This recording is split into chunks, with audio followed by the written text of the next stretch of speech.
meet at a very dangerous moment in our history and in the history of the world to address you on the subject of implications of a Zionist-Israeli attack on Iran, which now appears to be not only fairly certain, but also just around the corner. We say that Israel wants to attack Iran because Israel ultimately wants to rule the world. Because the Zionists want to rule the world. Because the Judeo-Christian Zionist European Alliance wants to deliver to the state of Israel the status of ruling state in the world. That's why we believe all these wars are taking place. And so this is why they want to attack Iran. You have the right to wage war against the people unjustly.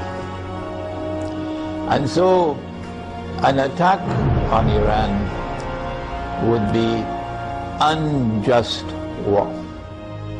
But I want to say something more. To those who are beating the drums of war in the Arab world and who are looking forward to the attack on Iran, that you are beating the drums of unjust war. And when the attack takes place, you will be committing the same sin as supporters of the war, as those who are themselves perpetrating the war. And shame on you! Shame on you, we say to you, straight to your faces, from here in Malaysia, that if you support the attack on Iran, you are supporting unjust war. You are yourselves a party of dhulm, and Allah does not provide guidance to the people who commit dhulm. One of the reasons why many Arab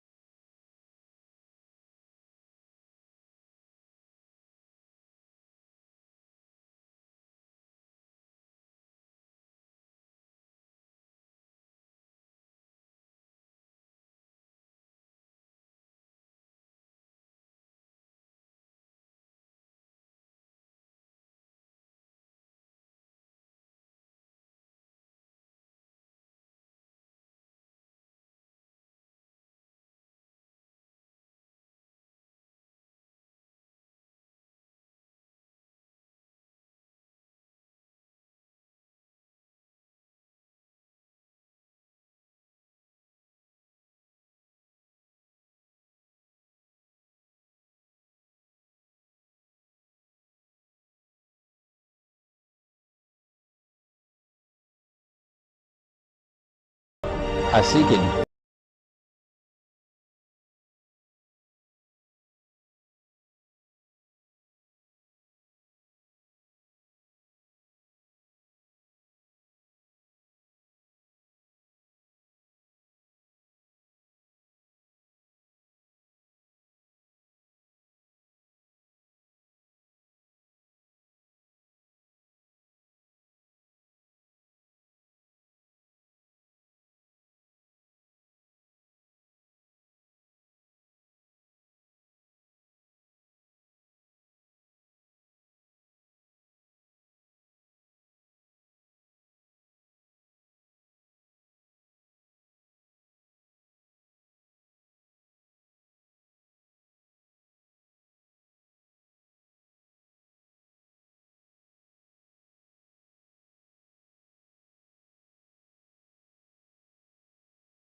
advantages for Israel. War on Iran obviously is going to impact on the world economy.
government knows, and the Federal Reserve knows, and the bankers also know that the US dollar is going to collapse.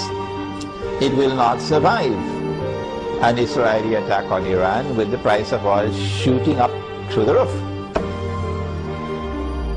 And if the US dollar collapses, of course they're going to have to demonetize the US dollar. It will no longer be legal tender. They have to have something in place. They probably already have something to replace it, but at a fraction of its previous value. The American economy is going to collapse. Large numbers of white Americans are going to lose their wealth. And many of them are going to be listening to this lecture. There's going to be chaos in the United States when the economy collapses. There can be riots in the United States, and they're already anticipating that. And so an attack on Iran would lead to economic, financial, and monetary consequences that will be disastrous for the US economy. An attack on Iran can be launched simultaneously with an attack on Pakistan.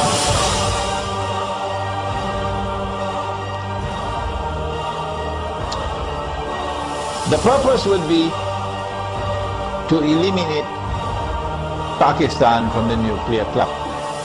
And it is time for Muslims around the world to recognize, including Muslims in Iran, that Israel's most strategic partner, most strategic ally in the world today, after the United States, is India, with Saudi Arabia neck and neck behind India.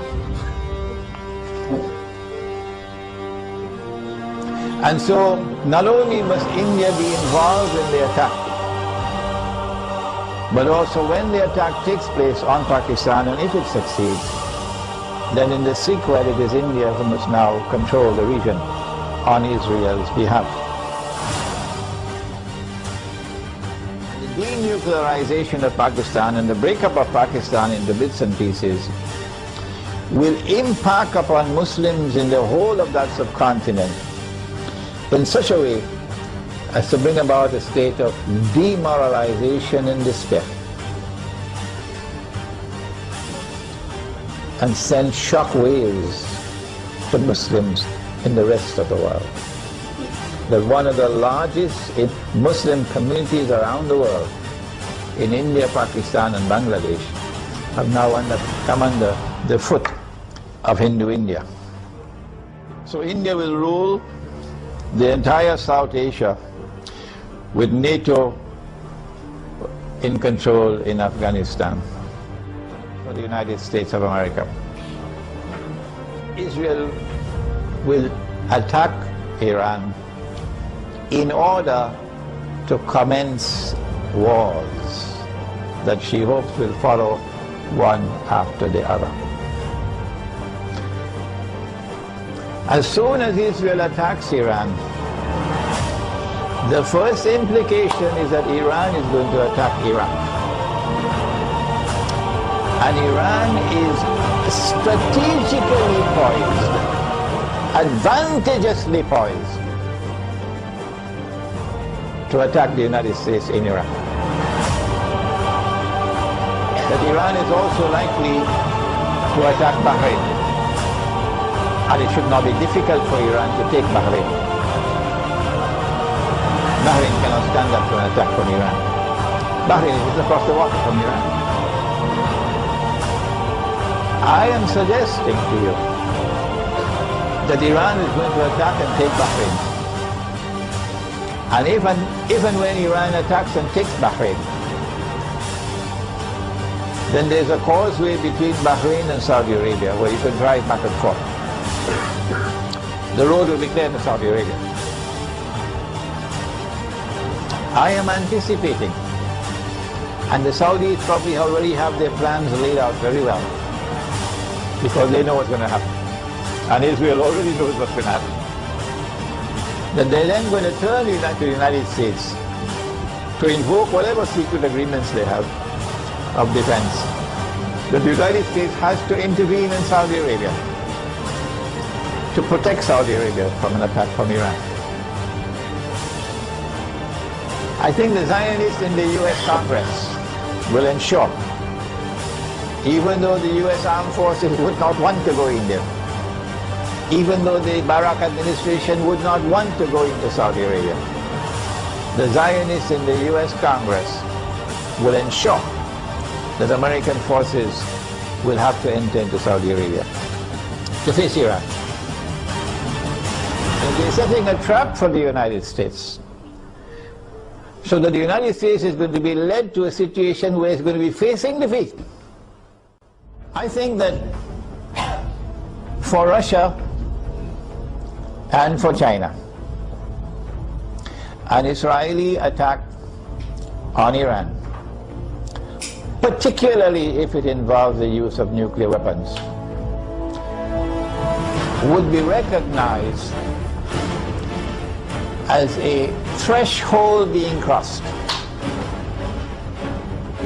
And so long as you did not cross that threshold, Russia and China were prepared to go along and continue in the Security Council of the United Nations, for example, cooperating and collaborating where possible in managing the affairs of the world.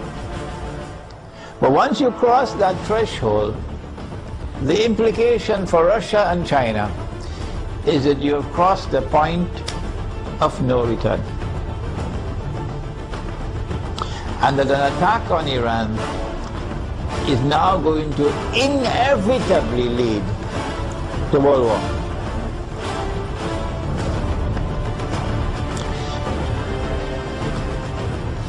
That after Iran and after Pakistan and after the Arabs, the Zionists are going to turn on China and Russia to make sure that China and Russia also bend down their knees and accept Israel, so that Israel can become the ruling state in the world. So Russia and China would know, today it's them, tomorrow it's us. And they're not going to wait until tomorrow to recognize that. The minute Iran is attacked, they will recognize that the threshold has been crossed and that we are now moving inevitably towards nuclear war. Russia and China acted strangely on Libya. You remember? When the vote came to the Security Council, they abstained, knowing full well that if they abstain, the resolution will be carried. And that is the end of Gaddafi and end of the Libyan conflict. Why did they do that? I felt that perhaps they knew what the plan was.